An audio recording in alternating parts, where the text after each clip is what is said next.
You're listening to Innovators, the podcast from Harris Search Associates, where we speak with global leaders in education, research, engineering, and the health sciences, and ask them to share lessons learned as they continue to advance the frontiers of innovation and discovery. Today's podcast will be led by Rick Skinner, Senior Consultant.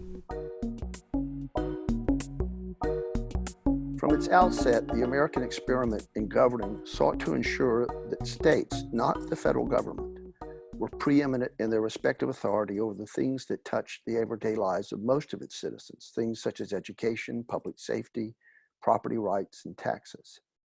That changed under the Constitution, but in the words of Frederick Rudolph in his excellent history of American colleges and universities, but the reason for the founding of colleges, and so many of them, was the federal system of states with their provincial loyalties and rivalries.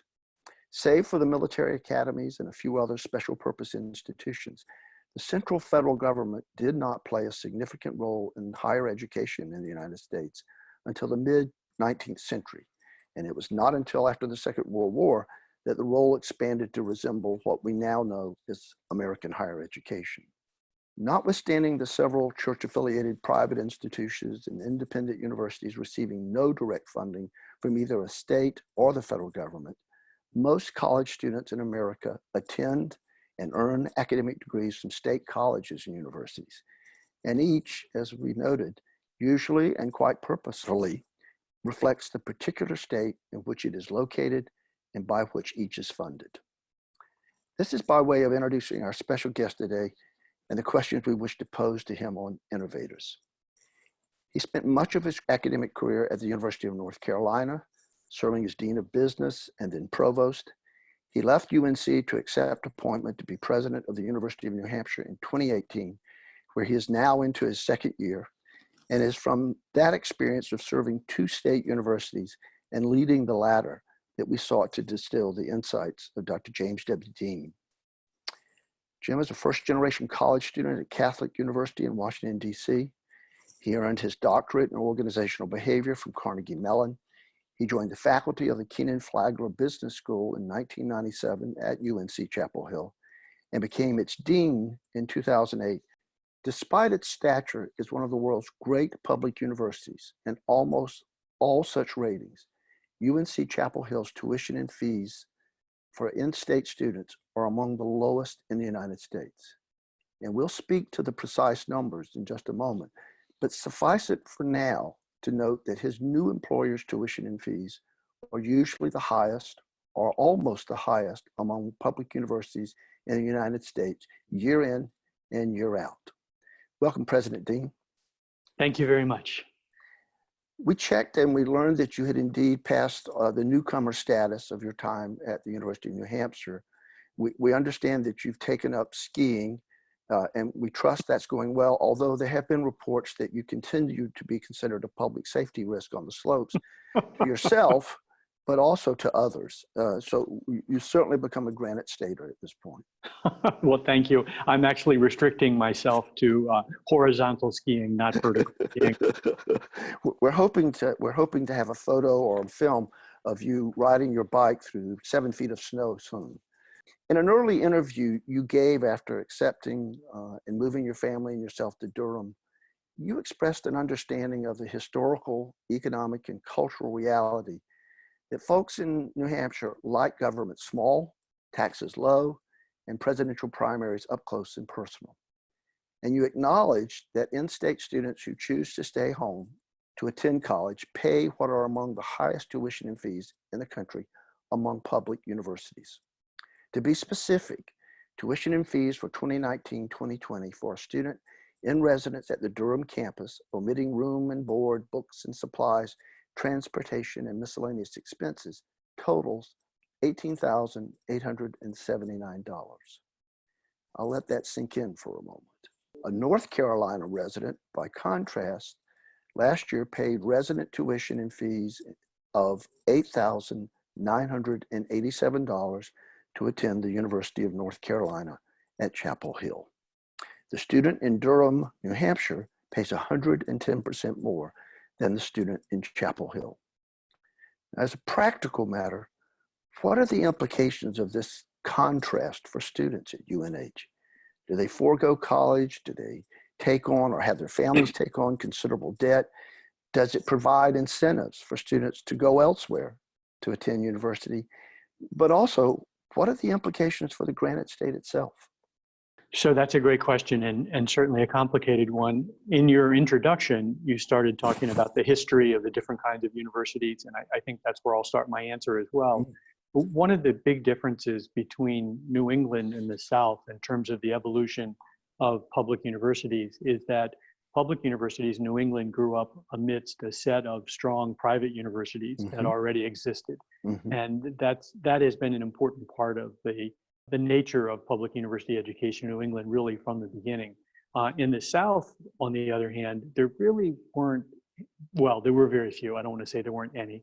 William and Mary was a private university when it started, but there really weren't very many. And so for people in the South to become educated at the higher education level, the states needed to start and needed to make pretty significant investments in the universities. So if you look at Georgia, where you were, and if you look at North Carolina and Virginia, and you could pick other states as well, they really made big investments in their universities, and universities became a source of pride from very early on.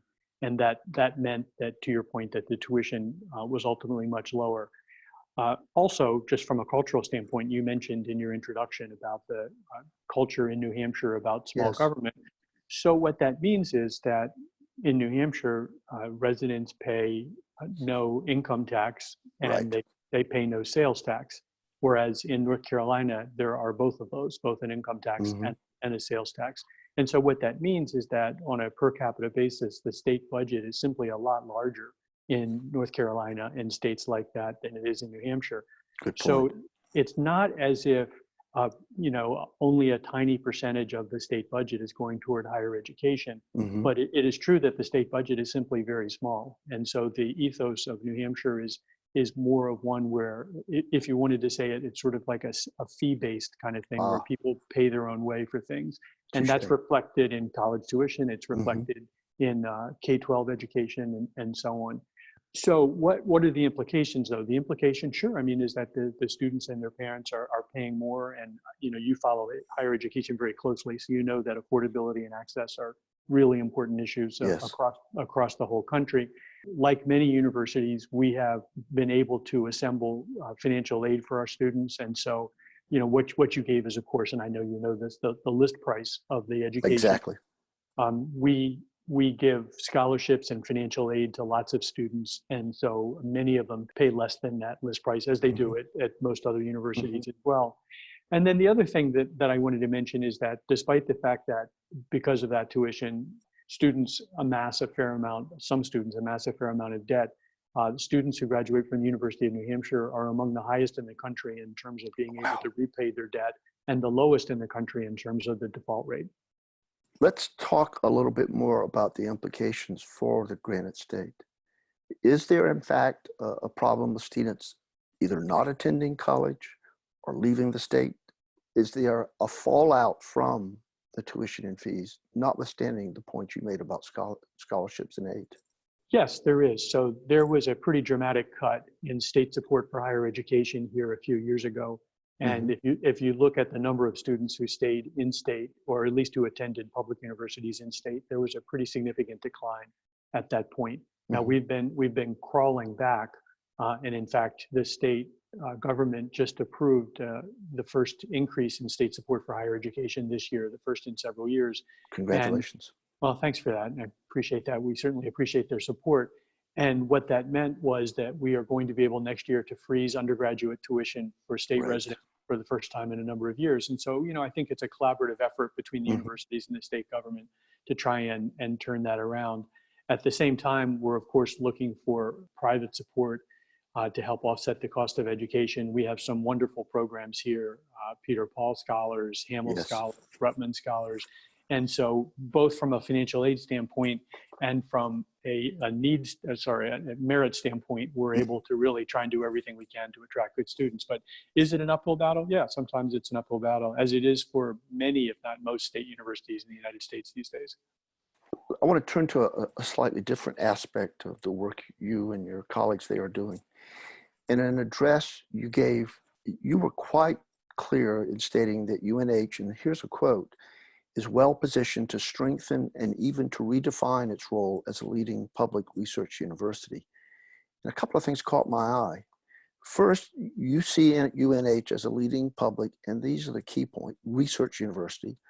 Now, at a point we're going to touch on later when we deal with the question of public trust in higher education. But for the moment, I guess I'll make the case that many of higher education's critics, and not everyone feels this way, but many of higher education's critics point to research which they see as impractical and meant only for the eyes and minds of other academicians and of limited practical utility. And so the question becomes, by what standards are you assessing the university as a research institution? And if I may, just let me go on to the other part of this. The second point speaks to the phrase that UNH may even redefine its role as a public research university. Now, I know that you're very much involved engaging the entire community in a discussion about the future of the university, but could you share some of your ideas as to what is within the realm of possibility for a new kind of public research model? Sure. Boy, that's a great question and a complicated one. So I'll try to make sure I respond to all of it. And if I don't, Thank you. feel free to follow up. So I want to take on first the idea that somehow research is superfluous and not important and so on. So the research priorities for funded research, and that's often what we're talking about when we talk about research, really come from the United States government. Every dollar that we receive here, and last year we received over $100 million in support from the federal government, mostly from the federal government for research. All of those dollars have been approved by the National Science Foundation, by NASA, by National Institutes of Health, as being matters of national importance. And then they do, as I know you're familiar with all this, they do RFPs and so on to see who's interested in doing this research. So it's not like academics either here or anywhere simply come up with a research idea and then go and do it. You know, you have to solicit funding. And for the funding that we get here, or the funding that faculty get anywhere, is secured through an incredibly competitive process that goes on for months. And many, many people are unable to ever get funding. I don't have the exact numbers off the top of my head, but the success rate in getting funding from the National Science Foundation and the National Institutes of Health is about 1 in 5, something like that. And so two things there. The priorities for research are being set by the federal government based on input from Congress and citizens and so on. And secondly, it's incredibly competitive. So in that environment, it would be extraordinary to find out that any of this research was simply superfluous. The particular research that we do here, you know, you can look at the research that's on the more technical side. We just received a very large grant from NASA that you may have read about for what's called the Glimmer project. So very significant funding there to basically monitor changes in the ocean from space, bringing together two of our really great strengths in research, which is marine science and ocean science on the one hand, and space on the other hand. There's at least a half dozen, and I think it's actually more than that, space vehicles out in space now that have equipment that were designed by the University of New Hampshire. So these are important kinds of things that people are doing here. And I know it's easy to mock university researchers as being, you know, out of touch and so on. But our researchers are doing things that really make a huge difference. And, you know, if you get away from the physical science or physics part of it, you know, our social science researchers are looking at areas like addiction, which is a huge problem. Huge problem. Trying to find ways to deal with that. Other researchers are dealing with sexual assault and how do you curb sexual assault. So again, it's easy and maybe it's even fun to make fun of university researchers, but the reality is that people are doing things that really make a difference in the lives of the country. So the second point was, how do you redefine what a research university is? And one of the ways that we're trying to do that is to try and be at the same time a great research university and a great public university at the same time. And so what we have done is we've worked with the leaders of New Hampshire, the elected representatives of New Hampshire in the governor's office and the legislature, and we've worked with the business community to try and understand what are the most important issues that are facing New Hampshire. And after a fair amount of back and forth on that, we agreed upon 4 major areas of concern. And my guess is most of these would be areas of concern in virtually any state, but they are education broadly construed from the Right. earliest throughout life. Secondly, the economy and the workforce. In our case, we have very low unemployment, and the challenge is to find people to fill the jobs, right, that we have. The third one is energy and the environment, important through tourism and so on. And then the fourth one is healthcare, again, broadly construed. So those are the four issues that we got back from the leaders of New Hampshire. And the next thing that we did is we've undertaken a survey, and I'm just about to get the results of that survey. I think it's actually today or tomorrow. Looking across the university, we surveyed people on what are we doing in our research and outreach efforts to try and address those concerns, and where are we doing it within the state of New Hampshire. So we basically have now a map of how we're addressing things like economic concerns or environmental concerns, with whom we're working, who's doing it on our campus. And when we have a chance to compare that to the overall needs of the state, we're going to redirect some funding to be able to make sure that we are, as a research university, addressing the important needs of the state at the same time as we're addressing national and international needs. So that would be one example of how we're really changing the nature of a public research university. But that idea of doing an inventory and then mapping that against the state needs, that's a really great approach that shows you not only listen, but you are prepared to make changes. I commend you for that. The other thing I was just going to quick comment, that the whole notion of translational research now that we're seeing in medicine and the like, we've been able to talk to some folks in other public universities, especially those with health professionals programs and the like, that they see that as a way in which actually the clinical setting for training health professionals becomes a research setting without a great deal of effort.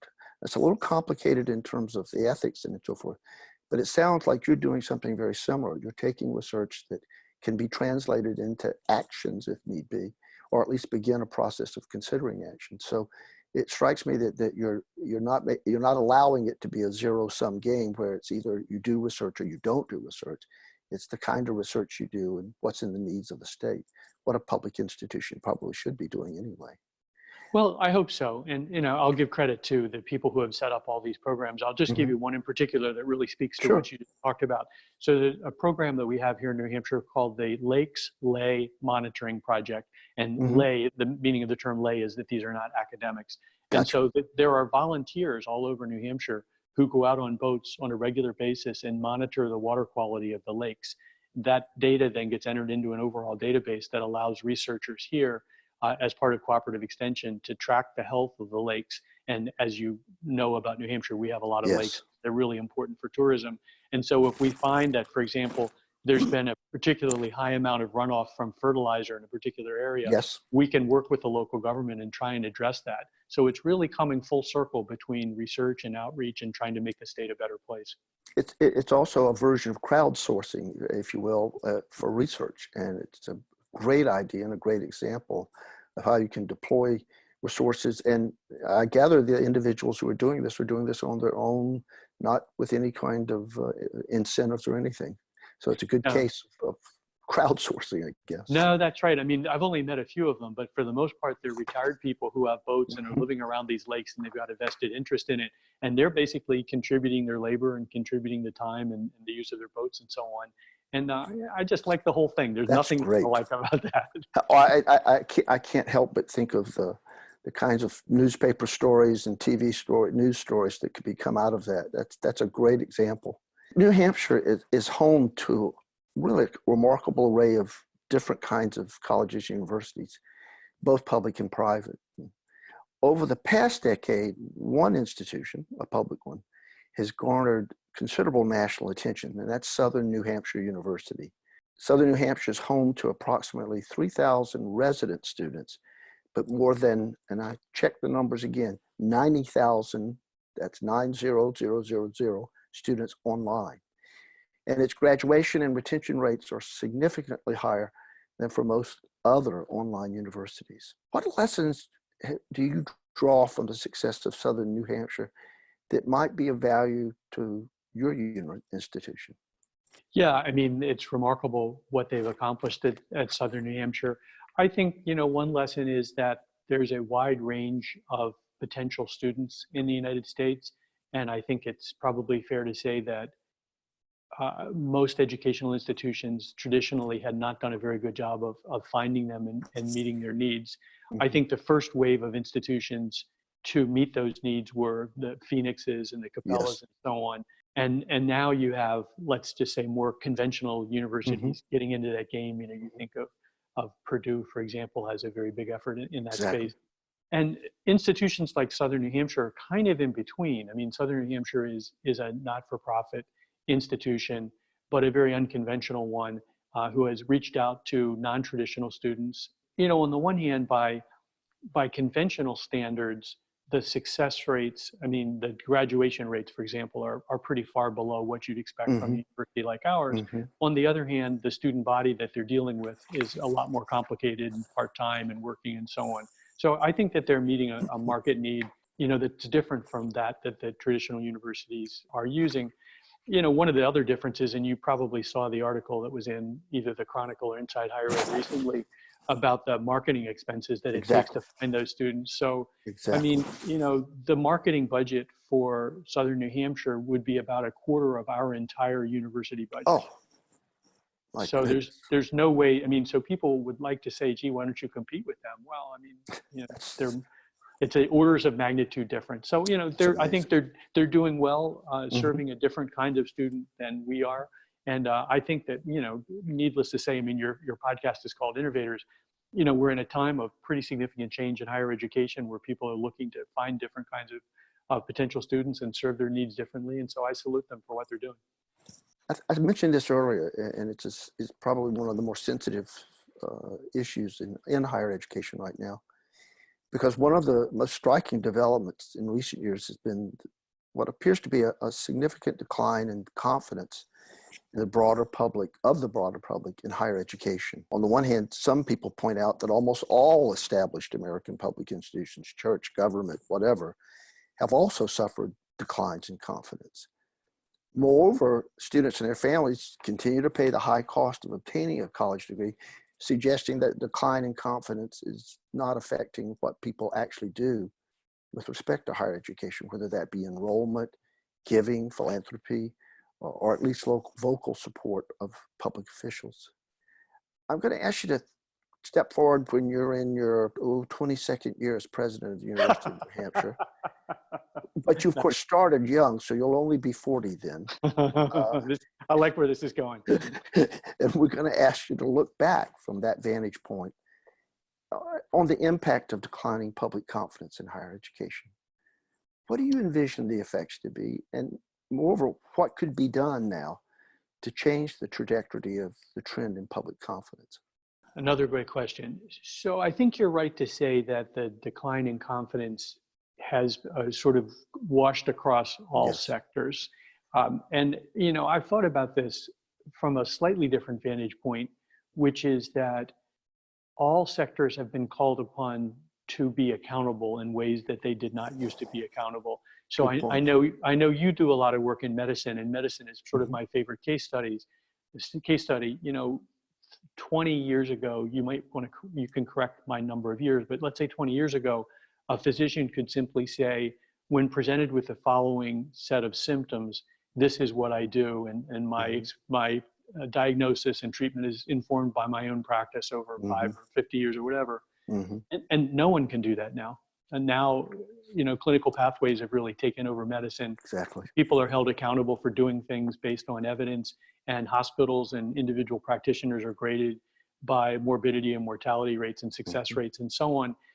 Another example would be in the not-for-profit sector. Let's take arts organizations. Perfect. You know, there could have been, you know, even 10 years ago, maybe, arts leaders who would say, you know, I don't really care about the business side. I'm an artiste. I'm just going to put on great productions, and the board needs to worry about the rest of it. Well, you don't need me to tell you those days are no gone. longer.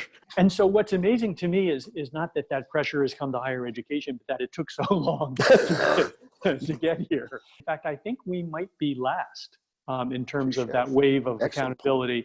And so I think you're seeing now certainly a move toward accountability, toward metrics, toward being able to show that people are having good results in terms of graduation rates and students going on to do things successfully and so on. And if you're not able to do that, then I think, people's confidence is going to be weakened.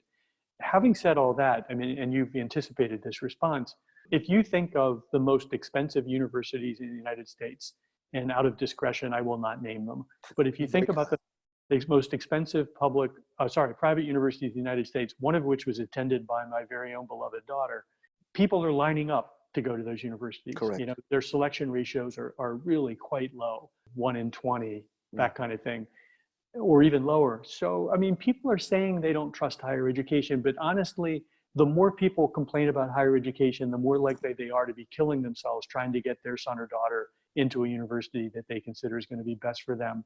So I'm a little bit skeptical about some of this. Good point. It suggests that maybe, as you say, that not only are we being painted with the same brush that other institutions are, but there is a real contradiction between people's words and sometimes their actions in this case. I mean, one last part about this that I am concerned about is that you're certainly familiar with the discussion about whether higher education is a public good or a private good. Exactly. I think we are moving to a mentality on the part of many people that education is really a private good. Yes. I would, of course, disagree as the president of a public university. I mean, when I think of the great things that have been created in the United States, many of them have been created because people have become educated and have, learned how to innovate, learned how to invent new things, learned how to work in complex organizational settings. I worry really more about people who don't have access to higher education and what their future is like, because just as one, well, it's not a funny example, it's an interesting example. Somebody put out a map recently of the United States, and they showed what is the most common occupation for people who don't have a college degree. And in quite a number of states in the United States, the answer is driving something, a truck, a cab, a car service, whatever it might be, a taxi. And, we're in an era where within, I don't know how many years it's going to be. Very few. Right? 5 years, 10 years, all of the vehicles are going to be autonomous. And you've seen, I lived in, you said I went to Carnegie Mellon. I lived there during the time the steel industry disappeared. I watched that happen. I've done research, quite a bit of research in West Virginia and underground coal mines, and I've watched as that industry has contracted.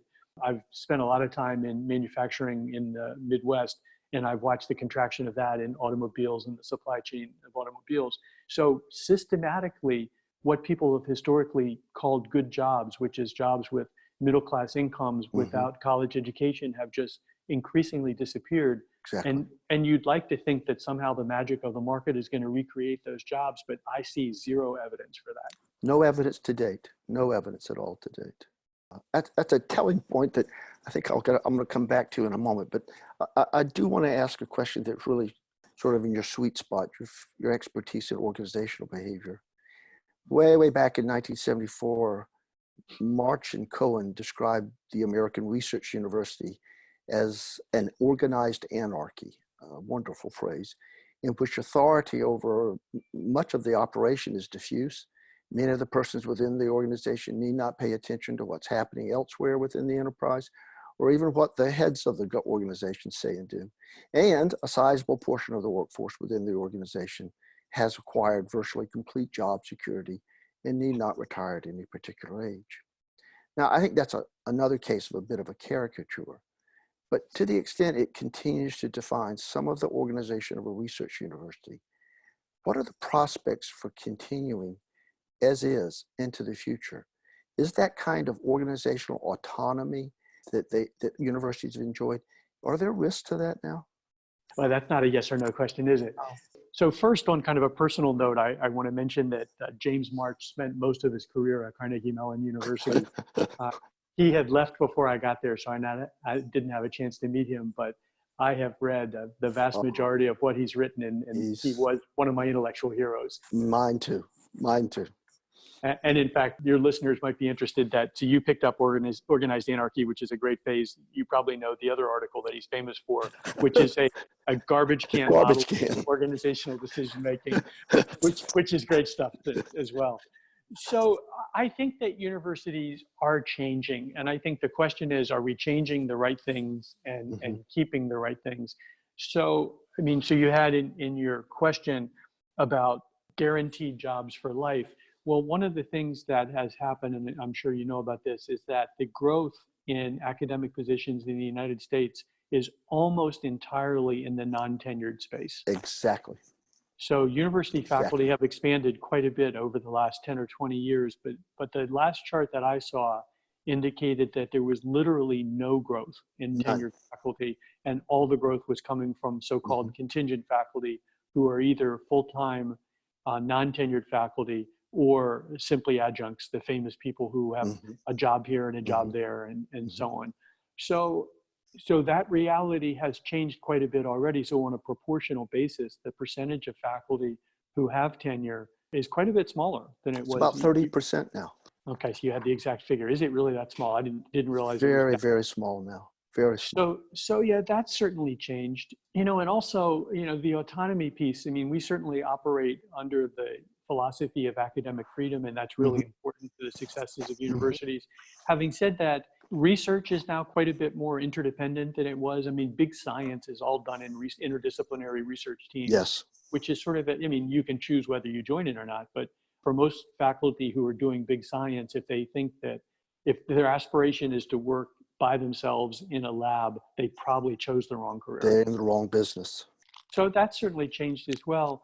And, in the, less purely academic parts of the organization, we're seeing a lot of changes across a lot of universities toward trying to have, if not less autonomy, at least more coordination. So literally the meeting I'm going to after we finish this call is people at the University of New Hampshire who reach out to businesses in a variety of different ways for research, for programs, for consulting, what have you. And we're trying to find a way to coordinate across the university our outreach to business. So it's easier for businesses to work with us because we're hard to work with. It's complicated. Yep. Most universities are hard to work with, but we're trying to get out ahead of that. We just had a meeting on Monday of this week of our business advisory board. We held it in Manchester, New Hampshire. And one of the things that our business partners were telling us is that they would love to have something like a relationship manager who they could come to, and they could connect them with anybody at the whole university. So I think that those kind of changes you're going to see lots of universities make. I don't think that they foreclose on academic freedom in any way. They're just a way for us to be better at the business that we do and easier for people to work with. Just a quick point. The reason I could make the point about that, we just finished an in-house study that involved not only faculty at universities, but the staff who support. And one of the things that's happening there, and I'm sure you see it on your own campuses, we're a rapidly aging workforce, and those tenure slots, the few tenured faculty that are remaining, as they retire or leave, whatever the case may be, they're not being replaced by tenure track faculty. They are being replaced by term appointments and the like. So it's another case where the reality and the kind of comic, cartoonish approach to what really happens in higher education are so far apart. The reality is American higher education is very close to a serious, serious problem of a workforce that we're not going to be able to replace very easily. And that includes not just the professors, but also staff. And I'll make sure and get that study to you. We don't like any of our guests to leave without leaving behind something that they'd like our listeners to know about the University of New Hampshire in your case. Do you have one for us? Sure. Well, I'm going to give you two answers. One is if any of the things I've talked about the changes in universities have piqued the interest, I'm going to shamelessly plug the fact that I've just finished a book that's out now. Excellent. Along with my co-author, Debbie Clark, and it's called An Insider's Guide to Universities, published by the University of North Carolina Press. And we talk a lot about these kinds of changes. So if people are interested in learning more, that'd be one way to do it. About the University of New Hampshire, we are doing, I think, a wonderful job of educating the sons and daughters of families in New Hampshire and beyond. We have students from almost all 50 states and about 50 different countries right now. Based on surveys that we've done working with the Gallup organization, our students are going out and being successful both professionally and personally. And we are working really hard, as I mentioned earlier, to try and be deeply integrated into the life of the state of New Hampshire. And I think this was one thing that I learned in North Carolina, is that you don't have to have a trade-off between being a great university and a great public university. Exactly. And our aspiration is really to be a great public university for the citizens of New Hampshire. And we have a lot of work to do, but I think we're on the way. I think you're on the way also. Dr. Dean, I cannot thank you enough for your time today. And I want to applaud you in particular for the candor with which you addressed not only our questions, but the new book coming out. And I hope that provides a response to some of the kinds of questions that are being asked. So thank you again for being with us on Innovators. You are very welcome. Thanks for the time. I appreciate it.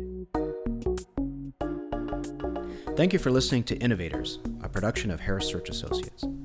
We'll have more insightful conversations with global thought leaders to follow.